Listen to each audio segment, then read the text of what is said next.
Assalamualaikum warahmatullahi wabarakatuh. Perkenalkan, saya Maduriana Putri, NPM 2108 260046. Di sini saya izin untuk mempresentasikan mind map di blog gastro, yaitu dengan judul Intestinal Worm Infestation. Di mana yang pertama itu tentang pengenalan nama-nama cacingnya. Yang pertama ada Ascaris lumbricoides, di mana cacing Ascaris ini tuh yang dikenal dengan cacing gelang ini untuk gejala em, yang terjadi pada pasien dengan diagnosis atau etiologi yang disebabkan oleh cacing Ascaris lumbricoides ini. Gejalanya ada batuk, sakit perut, mual, dan muntah. Kemudian yang kedua ada cacing pita atau tinea, di mana untuk gejalanya itu ada sakit perut, kemudian ada penurunan berat badan, ada juga mual. Kemudian selanjutnya ada cacing tambang atau Angiosperma duodenale atau juga Necator americanus. Nah, untuk gejalanya itu anemia, kemudian kelelahan, gatal di area kulit yang terinfeksi. Nah, yang terakhir ada cacing cambuk atau Trichuris tricura, di mana untuk gejalanya itu ada diare, kemudian anemia, penurunan berat badan. Nah, untuk menegakkan diagnostik dari eh, cacing ini, itu kita memerlukan pemeriksaan feses, kemudian mendeteksi apakah ada telur cacing atau larvanya dalam feses tersebut. Nah, yang kedua ada membutuhkan tes darah, di mana dia itu untuk mengecek apakah ada peningkatan eosinofil, di mana yang dapat mengidentifikasi infeksi cacing. Nah, selanjutnya kita juga perlu endoskopi ataupun kolonoskopi untuk mengidentifikasi cacing dewasa atau larva di saluran cernanya. Nah, kemudian yang terakhir ada tes serologi, di mana tes ini dia untuk mendeteksi apakah ada antibodi spesifik terhadap parasit cacing.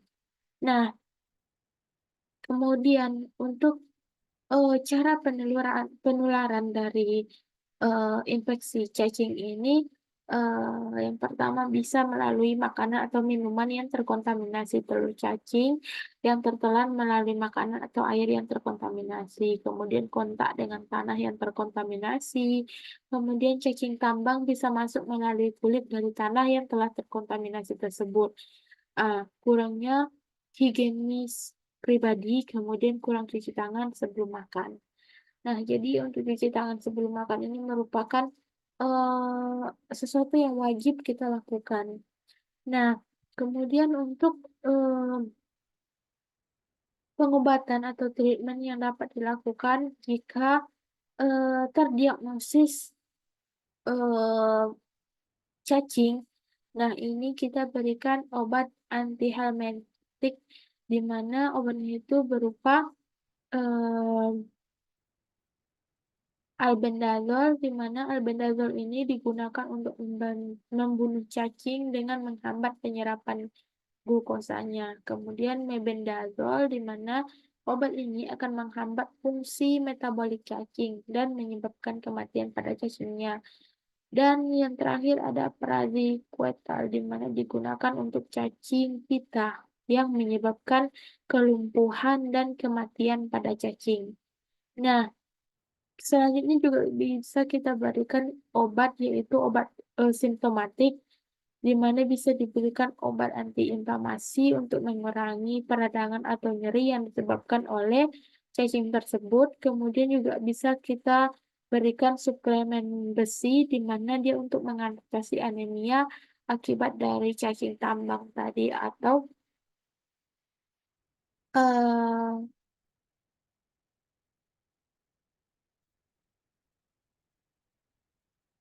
kemudian dia juga bisa karena eh, cacing Ankylostoma duodenale atau Necator americanus. Nah, ini kita perlu berikan pengobatan simptomatiknya itu berupa suplemen besi. Karena pasien yang menderita atau yang mengalami cacing tambang atau terinfeksi cacing tambang berupa cacing Ancylostoma duodenale atau Necator americanus, dia akan mengalami gejala anemia. Maka dibutuhkanlah suplemen besi untuk mengatasi dari anemia tersebut. Nah, untuk pencegahan untuk infeksi cacing ini diantaranya meningkatkan higienitas pribadi, di mana mencuci tangan sebelum makan maupun mencuci tangan setelah buang air besar. Kemudian sanitasi lingkungan, di mana hindarilah kontak dengan tanah yang telah terkontaminasi.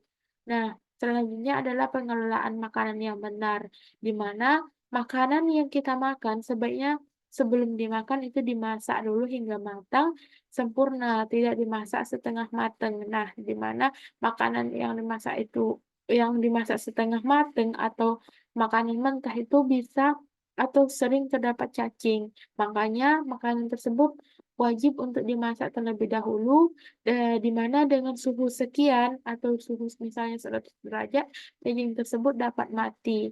Nah, inilah yang kita harapkan.